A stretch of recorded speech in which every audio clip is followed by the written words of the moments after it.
one day or one year happened.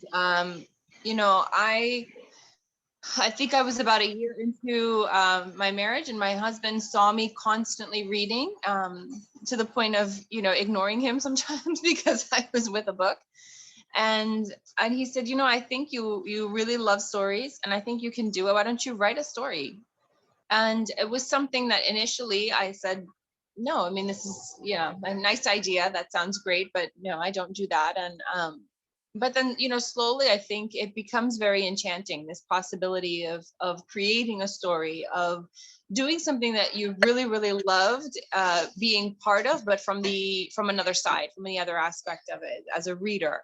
So I thought, you know, maybe I would explore what it would be like to be on the other end of the storytelling process. And so that's how it started. And I didn't know what was going to come of it. So I didn't tell my parents or anyone that I was writing a story. And, you know, because it would make them very, very nervous, obviously. And what happened was that I wrote a story and I started Googling, you know, how do you get a book published? I ended up sending this, you know, query letter out to about 20 agents. And I think it was about 2 weeks later, I was quite literally in labor with my first child. And I got a phone call from a literary agent. And I told my husband that you have to get on the phone with her and talk to her because I can't speak right now, but I don't want to miss this call. So it was a very kind of, you know, memorable beginning. And then from there, I would say the shift happened, you know, like I said, gradually. I started writing the second book because the first one was accepted for publication. And then slowly over time, I kind of did a little bit less work as a pediatrician, a little bit more work as writing, a little bit more as a mom as the family grew. And so my balance of what I'm doing any particular day has changed.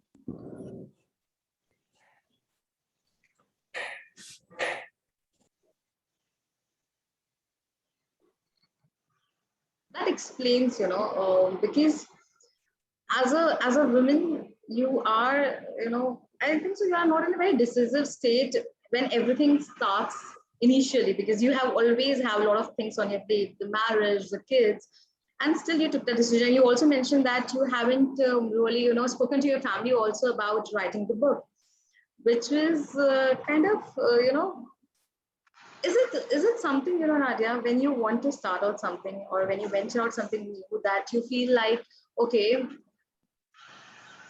you know, you think that it is not going to be easier or it is not going to be like, you know, a successful version, that's why we as persons hold it or something like that?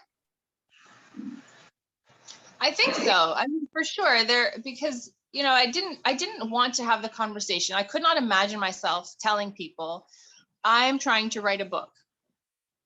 Because then the reaction is, oh, okay, well, you know, let's see how this goes. I think it's, you know, sometimes a risk that we might face in dealing with we have our own skepticism, of course, that we have to overcome, right? But sometimes I think it's too much to imagine the skepticism of others, and that's just another obstacle. And so, you know, and not to say that everybody would always be skeptical. I'm sure there would be a lot of encouragement, a lot of friendly words, a lot of warmth along the way too. But I think that the fear is that the skepticism of others might add to our own and, you know, just create a situation, a hurdle that's too big to overcome. So I think, you know, I don't know if I had specific thoughts running through my head about why I didn't want to tell anyone. I think it just comes down at that point to just being very bashful about it. But to kind of break that down a little bit more and see what it is, what it really meant, I think that's what was happening. Very true. And I would like Pratiksha to take over from here. Pratiksha, are you there? Yeah. Yeah, great.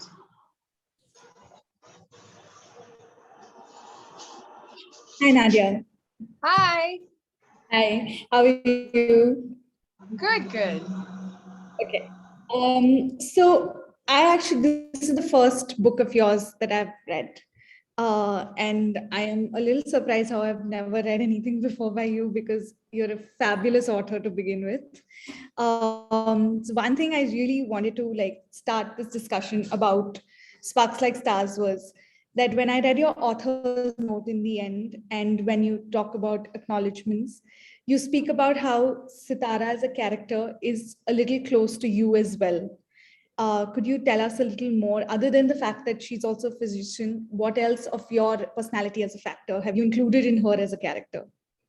Sure. So I don't think I don't know if I would say that it's in her personality as a character. And that's where I think it's really, really important for me when I'm writing characters that I create people who are their own, who do not do the things that I would do, who do not react the way that I would react.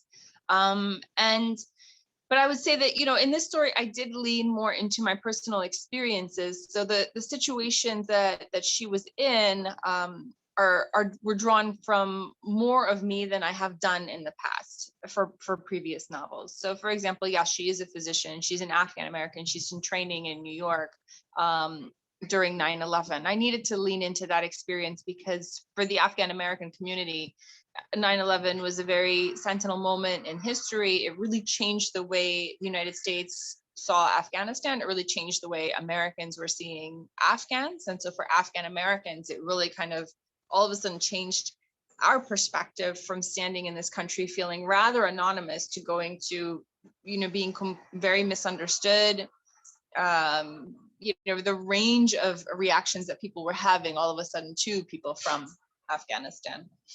And then just in terms of, I think what it's like to be part of the Afghan American community. Sitara is born and, she lives a good amount of time in Afghanistan. She undergoes a horribly traumatic situation before coming to the United States. I did not have any of that. I was born and raised in the United States. But there are elements of, of watching people in my life who have left Afghanistan under very different circumstances and who have had to kind of resurrect their lives here in the United States, right? And I think that's what happens to people who move from one country to another when it's dramatically different, is that they have to sort of, resurrect their lives, especially if they're not maintaining that station that they had in their previous home. And so when I say that I leaned more into my own experiences, I think I leaned more closely into people who I was actually observing in my life, and what it does to people to have a lot that they're carrying, to have to kind of prove themselves and decide very consciously what do they want to do with this opportunity of being here in this moment with this life. That's quite an interesting answer. I also wanted to ask you, you've written about grief in a way that I've not read in a while. And the whole process of grieving and then coming to acceptance of your grief is something that this book really delved into, and also delved into from the perspective of a child and an adult. So is there someone who was an inspiration for it, or how you probably thought of that as a process? That's something what was your thought process when you were looking at this from a grief point of view? That what was it something that you wanted to highlight in the book specifically? So, the grief is a big element of the story. And I can't say that I sat down, like when I sit down to write the story, I wanted to write about her. I wanted to write about her life and her experience. And I was not thinking of, grief as a theme. And then, at the end, I have a story that is a lot about grief because there's something that happens, right? Like in the creation of her story, the theme just threads itself. I think that I will say that I don't think I have experienced, I'm really, really fortunate to be able to say that. I think I have not experienced that kind of grief that Sitara has experienced in her life. But I have been an observer, which I think is a gentle way of saying I spy on people and I'm watching people. And I watch people around me, and I try to, I think that's what it takes as a reader, and that's what it definitely takes as a writer. I try to deeply empathize with people. And and see how I might imagine that this particular, experience, the loss, is hitting them. How is it affecting them? And then when I put that together with her specific character, then we start to think about, how is she specifically reacting to not just the events of loss itself, but to all these small, tiny moments in the rest of her life that take her back to that loss, that trigger her memories. Because I think that's really what grief is, right? It's not the 3 months, the 40 days, it's not the 1 year. It is the lifetime of loss, right? And so the grief might come in waves. It might feel different on different days. It might go from, melancholy to like deep sadness.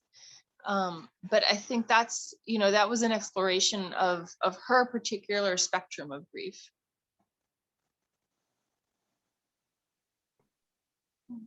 That's probably what it's a nicer observation of grief, I think, that you've really brought around in the book, which was so interesting. Just to like talk about Shire as a character, and so this is just my takeaway, and maybe you can tell me as an author if this is what you wanted us to see in Shire, maybe. Just looking at Shire as a character, I like that there's a gray area which you portray with him, that everything is not a black and white. Some people are not just good and evil. You understand circumstances and how they deal with certain circumstances. So just writing a character who was also bound by karma so much, which is also something that you explain in the book later, that there is a certain element of redemption that happens with him as well, with his son dying, and how much he is like trying to cope with it as well.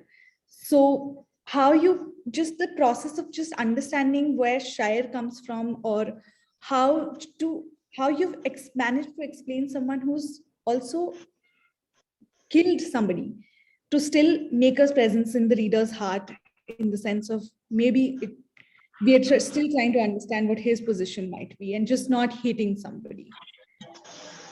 So he was a tough character. Definitely, took a lot of kind of getting out of my own head for him, because it's very, very easy to imagine a character who has done, all evil things, and exactly where your emotions stand on this person, and you can judge very freely. It becomes easy, right? But I think it's in these gray areas that we really, really struggle. And when I look around, that's the majority of where people are, right? It's in that gray area. Like, there are people who, when we talk about people who historically have done things or made these kinds of major decisions, there is a lot more gray than we would want to admit, or that we might be comfortable, acknowledging. So, he was born out of the conversations that I've seen growing up and until now. If you get 3 Afghans together in a room to discuss politics, out of those 3 Afghans, you will have 17 opinions on who was right and who was wrong in history of Afghanistan and the decisions made, right? And yet, even within families, you could see that there's disagreement, that one brother might be, a little bit more in this ideology, another brother is a little bit more in this ideology. So there's no consensus on, in the turbulent history of Afghanistan, of who was right, who was wrong, in whose hands would the country have fared better. And so if that's the case, and along the way, in that kind of unrest, to go from one leadership to another, it did not happen by, pure votes and so peacefully. So was it worth it? At what cost do people have to pay in order to do something that's in the country's best interest, as they believe? So that's where the gray comes from. And then he is that one person. He's that one person who is actually playing it out. So I think this is where historical fiction, to me, to speak more broadly, is really interesting, because history is a set of decisions. It's a series of events that you can lay out in a timeline.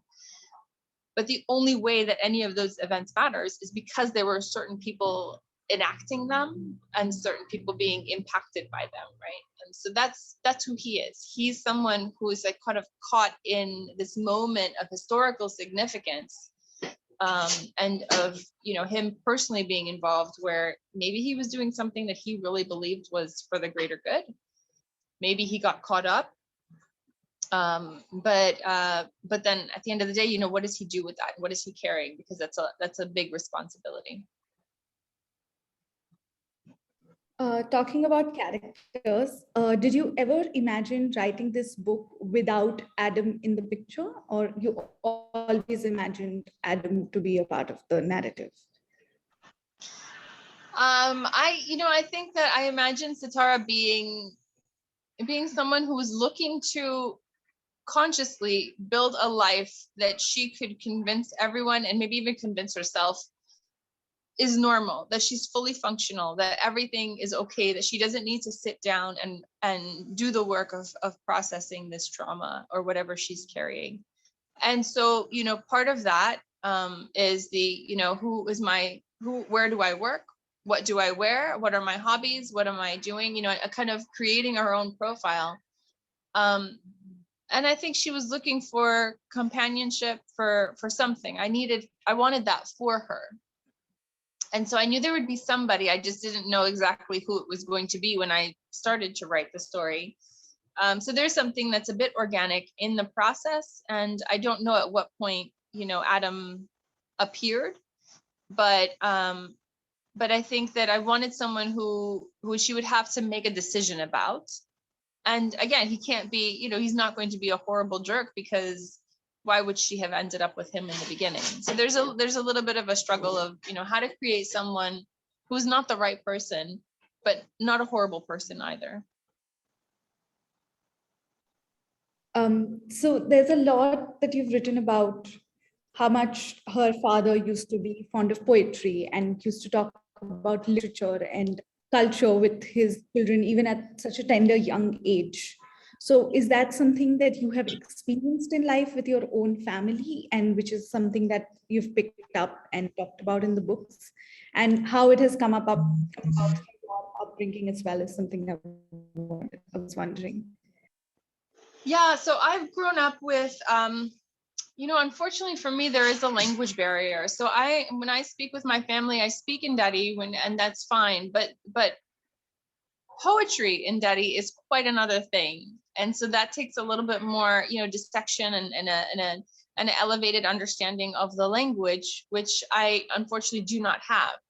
And it's especially unfortunate because my great grandfather wrote lots of poetry, and published books in Afghanistan. So within the family, there is, you know, a strong value in poetry. I think there's not as much literature in Afghanistan. We really didn't have like a lot of novelists, but poetry is incredibly important to, you know, they say if you find an illiterate person in Afghanistan, they'll be able to recite poetry for you. It's so important. I think that, you know, obviously this book club understands, because that area of the world just lives off of lyrics and poetry, right? So this is how I think we understand things. We understand life through those lines.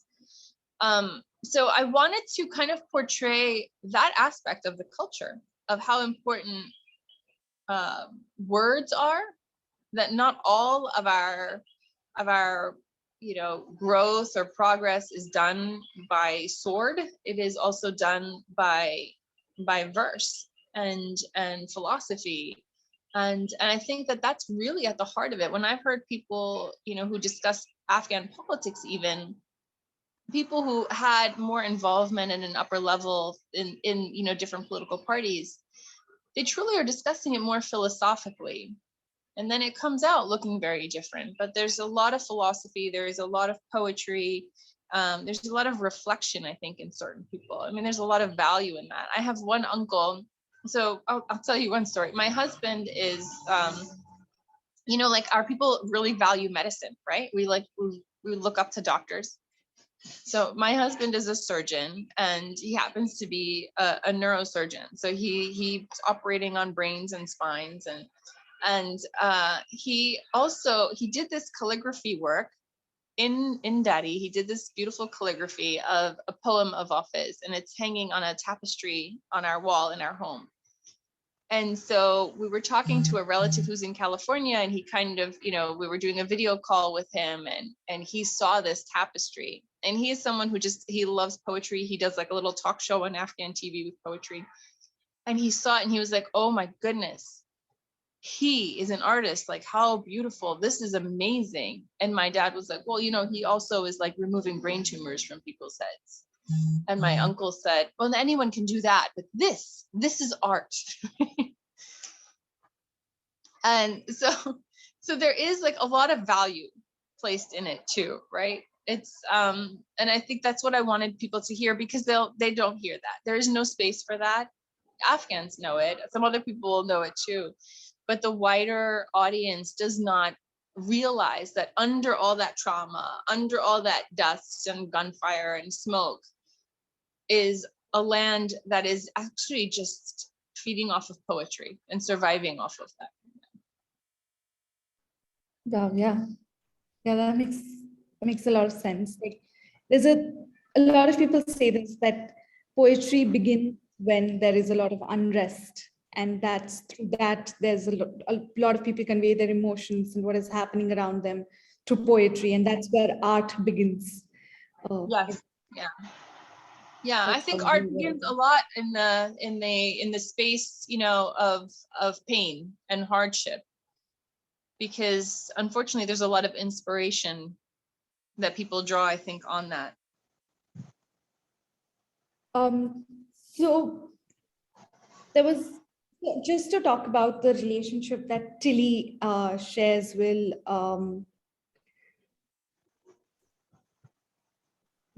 okay, sorry. Just to talk about this is my last question before I open the house. No, I mean, you can certainly ask, but if somebody else wants to ask too, they can also. I mean, please feel free to go ahead. So when you talk about the relationship that Tilly and the characters share, like her daughter share at that point of time, Nia share actually. How have you seen such a relationship in your observing that you've tried to replicate it? And did you ever think that Tilly and Nia would reconcile at some point of time, but during the course of writing, you had to let go of Tilly? Yeah, I think that, I've seen a lot of unfortunate mother-daughter relationships, right? Where mothers have made mistakes along the way. Not my mom. She's amazing and she's perfect. but no, I think I have seen these, I've observed these, and they just feel so tragic as an observer, because sometimes you feel like, if you could just step in and get these two people to, talk through the situation. But it's one thing to see it as an observer, it's quite another to live that experience. And to tell people that, all you need to do is understand her a bit more. All you need to do is change the way you speak, change the way you treat her in these situations. So, but it's, like I said, just kind of tragic to watch two people who you really, really want to have a perfect relationship, and the way we've idealized the mother-daughter relationships in general, but it doesn't always play out that way, because moms are humans ultimately, right? And humans are flawed, and humans don't always understand the perfect way to interact, even with their own children. So, and that again is where, where things get messy, is where I find a lot of room to play, a lot of room to explore, because that's in the messy situations of life, where it's not black or white, where, there's no villains and superheroes. That's so real to me that's where it's really interesting to kind of toy with different characters and see how they're reacting, how they're responding to each other, and how much of a reflection that can be of people around me that I've seen struggling. I try not to write about anybody that I actually know, because I don't want anyone to recognize themselves in in the story. Yeah, makes And sense. I'm not trying to get on anyone's bad side. But I think that, that these are common things. And I think even in great, wonderful relationships with moms, there are moments where we get on each other's nerves, right? And so there, how does that get taken to a different degree? Makes sense. Diva wanted to ask a question. Would you like to ask? Hello, Nadia and everyone else. My Hi. name is Diva. And Nadia, first I would like to compliment you, not just for your writing, but you are one rare woman with beauty, brains, and a benevolent heart who can express not her own self, but can put her foot in others' shoe. So that is what we all want to be. And you are one rare inspiration for all of us. So thank you for that. I appreciate that. And I would like to ask you two questions. One is related to your book. There is a writing in your book that when you pray, it is you talking to the God, and when you meditate, it is the God talking to you. So does this sentence has got some connection with your life related to the religion or the spiritual belief that you have? So, I think that I absorbed that line from somewhere. I can't remember exactly from where, but it's not, I think my connection with spirituality is a bit different. We're not a very, very religious family. And so we've become a little bit more of a blend of what we think is right and what we feel just feels right, a connection that feels right to us. And, I think that my children have sort of absorbed this too. I was just thinking the other day, my mom was there. My youngest daughter is 5, and she was asking my mom, something. And my mom said, well, I don't know. I can't speak to God. And my daughter told her, yes, you can. You just have to pray. And so I'm like, she hasn't read the book. I don't know where I must have said this, or we must have said this to her at some point. But then, I think that I really like the concept of not always asking for things, right? Because we're praying, we are kind of emptying our hearts, and we usually have our hands open because we want to be on the receiving end, right? We're asking for things, we're making demands. But what happens when you're just trying to kind of connect in a different way? To be a little bit more receptive, to be open, because sometimes we need that too, right? We need to hear something. We can't always be talking. So I think it's an interesting concept to me, because we're always so programmed. People are really programmed to pray, just ask for this, right? And of course there is need. There are people who we have a need, right? Our hearts have needs, our souls have needs, our homes sometimes have needs. But I think that there has to be a flip side to everything. And so what is the flip side to that? How do we, feed ourselves in a different way? How do we not always ask for things, right? And I think, I tell my kids that too, right? Don't always ask me for things. Always showing up looking for what I can do for you. Show up in the kitchen to see what you can do also, right? So I think that, in a more general way, that's probably what that means, is that connection to the universe should be a two-way street, not just a one-way. Oh, you're muted. Sorry for that. No, even I'm a kind of a spiritual person. So the way you say, yes, logic and things come up, and spiritual is where even I believe God, our parents know. In the same way, our own Almighty knows what we need. So sometimes it is good to meditate. Most of the time, they will guide us. We need guidance sometimes instead of asking for things. So yes, I agree with you. And I have one more question, if you don't mind. Sure. Yeah. So I have this question with your two roles in life, like you, Nadia, the doctor, and Nadia, the writer, which is more satisfying or which is more passionate role that you feel among these two? So that's a really tough one. I think that, at this point, right now, I'm not currently working as a pediatrician. And especially after COVID, I had 4 kids who were doing school at home in different corners of the house, and we did not have people coming in and out because my husband was in and out of the hospital working. And so we especially in the very beginning when there was like true panic mode, we had to kind of rearrange everything. And I have really, really appreciated that as a writer, I have a lot more flexibility just in terms of when I go to work, who I show, how do I dress when I show up, and my responsibilities of showing up are very, very different. The other day I was doing some writing at home, just revising something, and I had 2 of my kids who were home, and they're, a little bit older, they're playing, they're 10 and 11, and my daughter came and she said, "You have the best job. You just sit here on your computer and we are in front of you dancing for you." And it is the best job. It is amazing to be able to have that flexibility and to do something that, now I have the chance to connect with you all, which is just honestly remarkable, really remarkable that we could sit down and be introduced over a story and now have a conversation. So, so they're both really, really amazing. I've had moments being in rooms with families that have been really kind of, rewarding in a way that makes everything else kind of go away. There's a lot of nonsense in being a physician as well. There's paperwork. There are, administrators tell you what to do, insurance companies, and just horrible things that suck suck all the juice out of this fruit that is a healing role. But it's hard to turn away from those experiences too. So for right now, I am writing.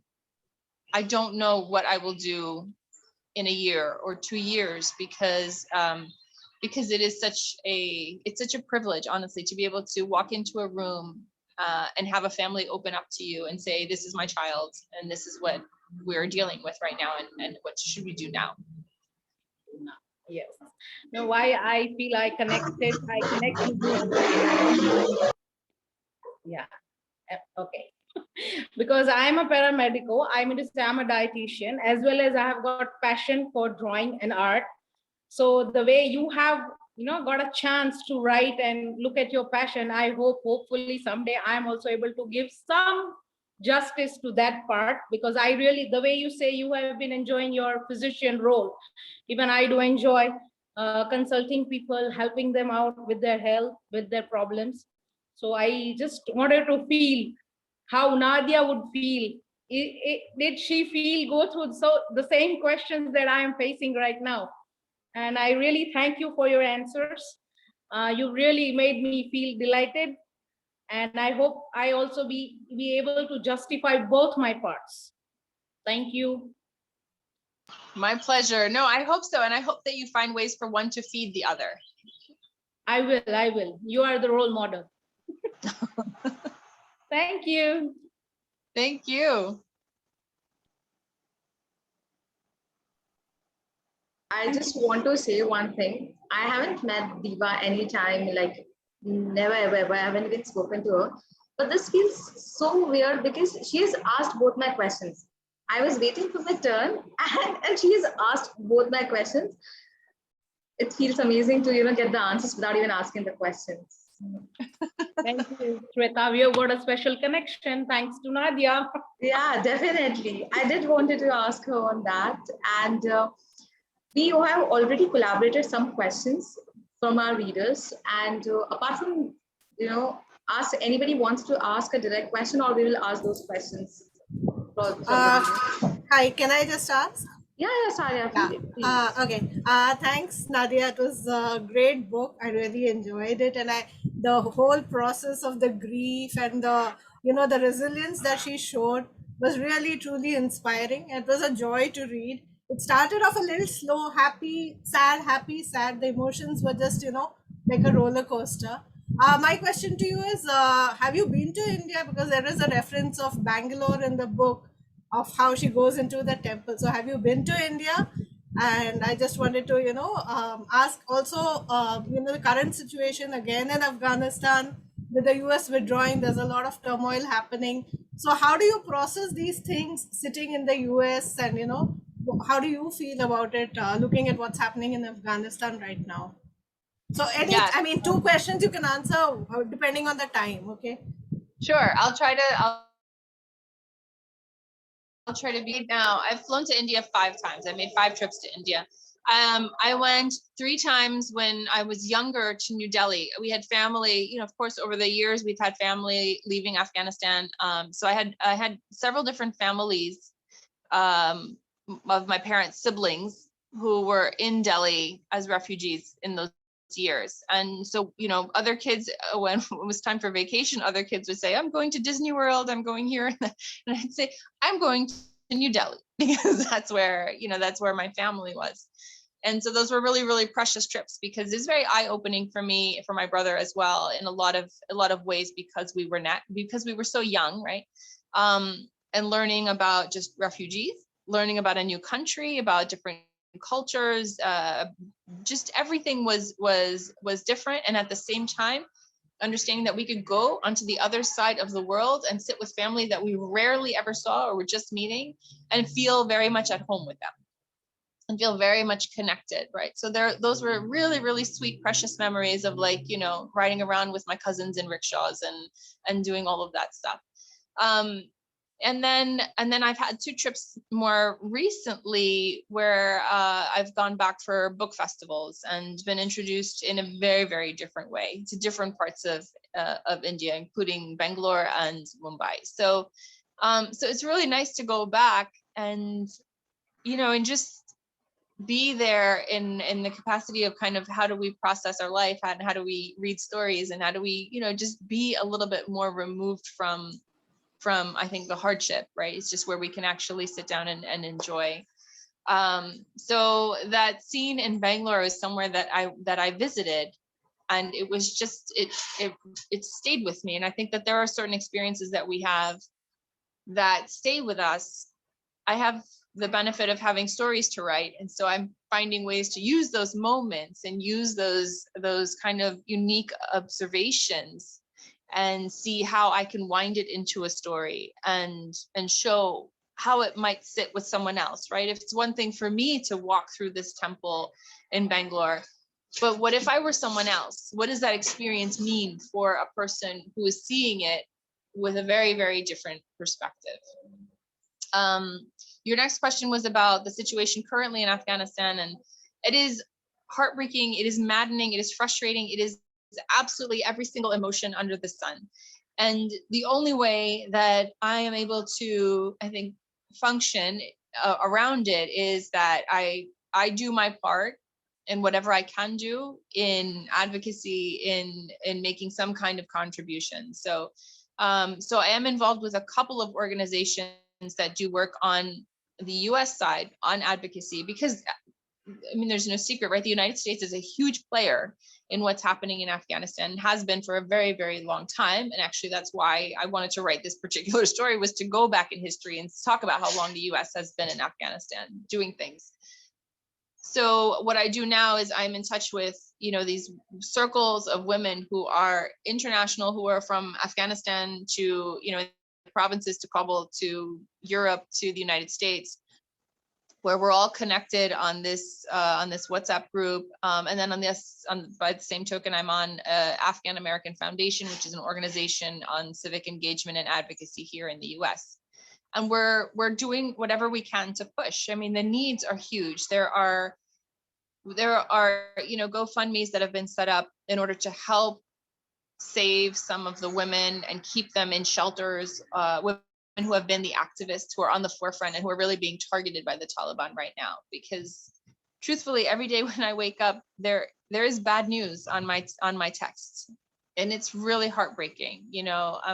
This person was assassinated, this person was killed, and these stories, some of them make the news, some of them don't make the news, but it's really horrific to see that, especially for a war that was fought, for so much of it was kind of built on the backs of women, right? Let's liberate the Afghan women from the oppressive Taliban. Let's kind of, free the country from this horrible misogyny. The world's never seen something so horrible for women.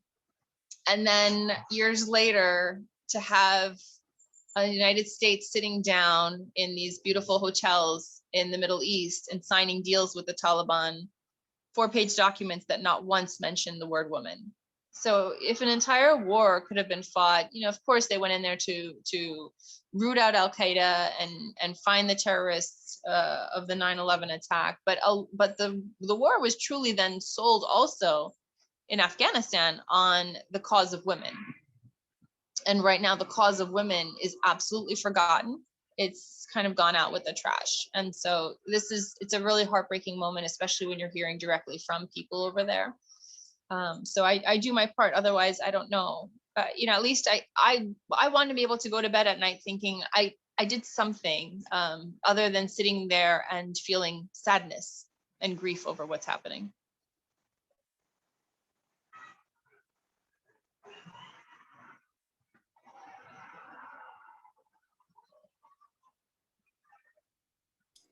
Hi, Nadia. I'm going to go next with a quick question. It is so good to see you. I never. I'm looking for. We have to get together for a coffee date at some point. Coffee or tea or something. I was just thinking this is very absurd that I'm in a group of women and the only person who kind of knows me is actually you. That's just. Everybody else, I have no idea. But yeah, Shweta was very kind to let me join in, and I feel a little bit like for all your fans here, trust me, I feel a little bit like a stalker because I will join any event I can if the time works for me. But I had a quick question for you regarding some of the scenes that you've written, and I guess this is also about Sparks Like Stars, but maybe also about the pearl that broke its shell. Have you ever written a scene and you've had to like take a step back, maybe for a day or so because the scene was so heavy? Maybe not, maybe when you write it, I know it's not that heavy or it's not that descriptive where as readers, we're like, oh my God. But the theme of it, I mean, your books, they all leave a residue.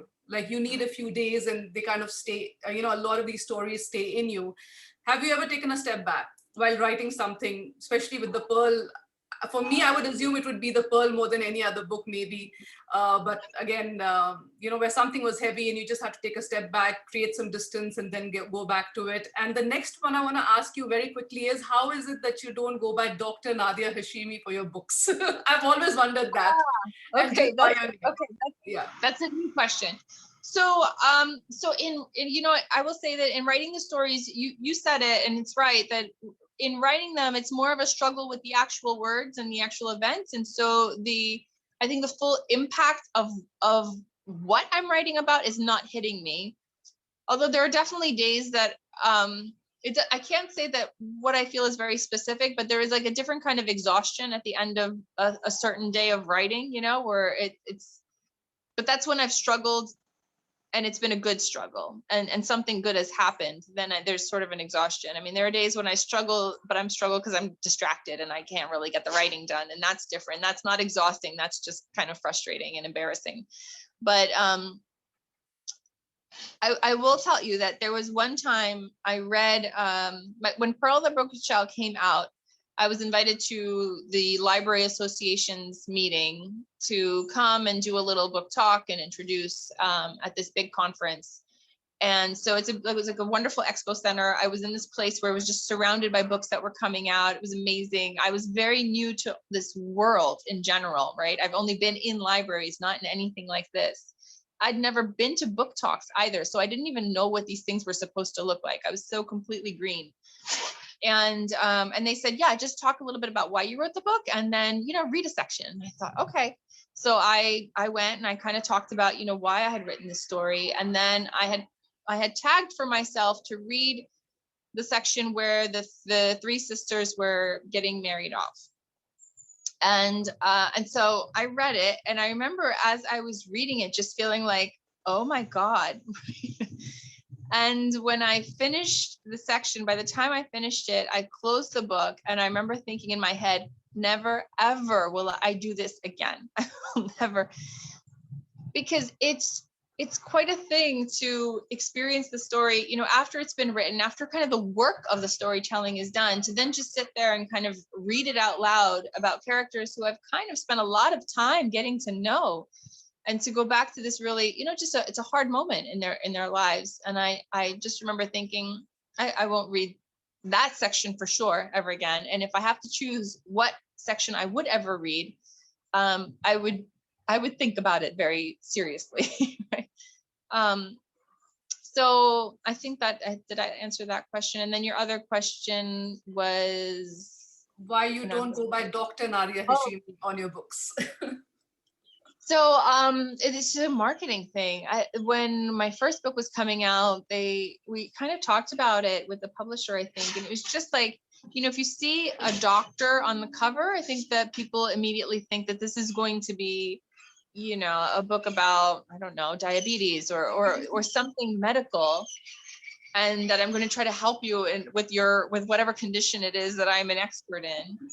And that's really not the case. And so it was trying to not distract people from the storytelling process.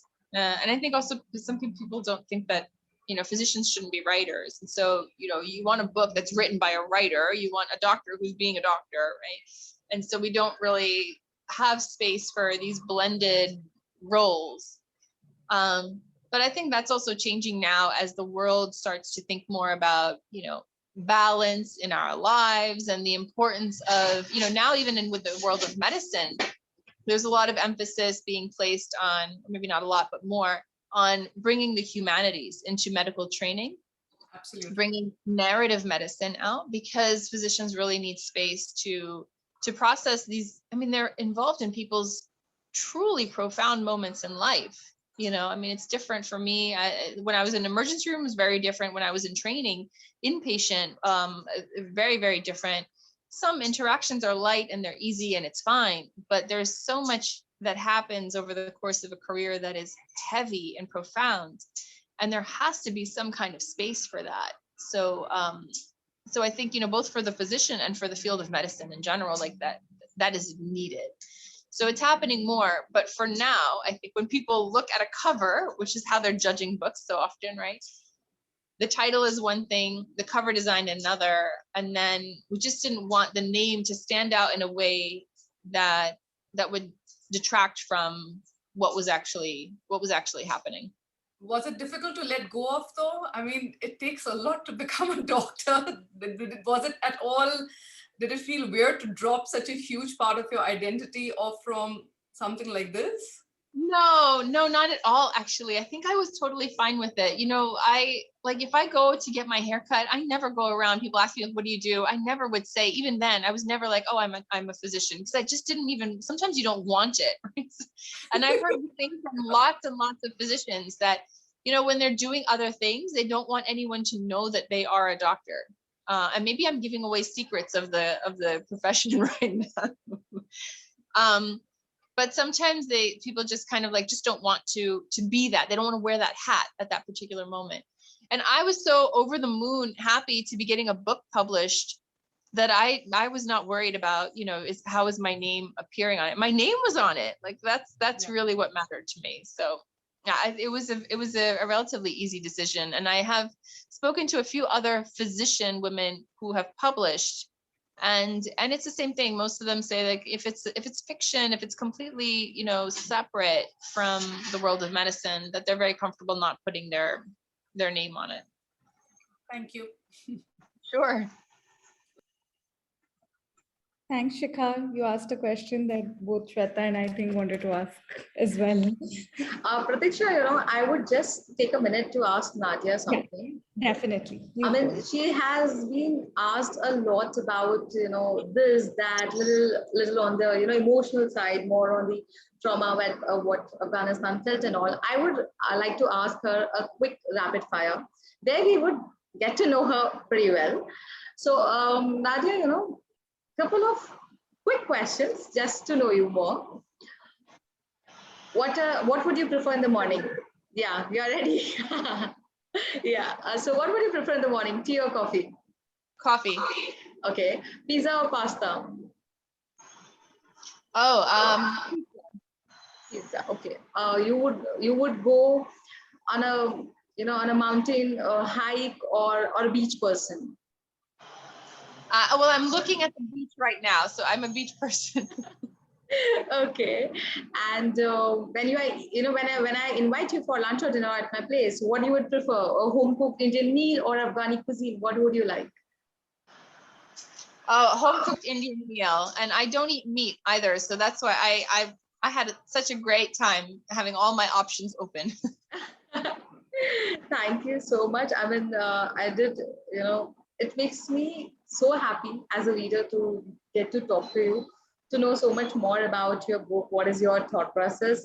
And we'll finish this off in a minute. I've taken a lot of your holiday time. And over to you, Prateeksha.